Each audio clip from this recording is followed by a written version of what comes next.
Yeah, my dad was a local, very well-known baritone singer, light opera, stuff like that.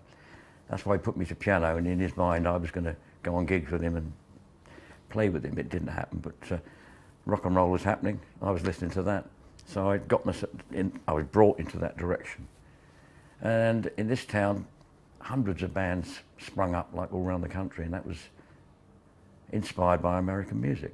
It's like, you know, most other bass players that you talk to will tell you that. Right. What was the first proper bass you had? There was a bass guitar in the Rock and Roll Hall of Fame in Cleveland, made by a guy locally.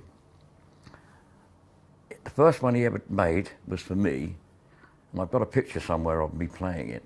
And he just looked at American photographs and thought, well, that's the shape. And I didn't know how to tune it. There were no bass guitar strings. You couldn't buy them. So I told him what I wanted. He made it, put frets on it, and I just put 4 bottom E strings on it. That's all you could get. And I tuned it just so I could play a basic boogie pattern. And that was the first one, homemade. The second one he made for Chris White, bass player with the Zombies.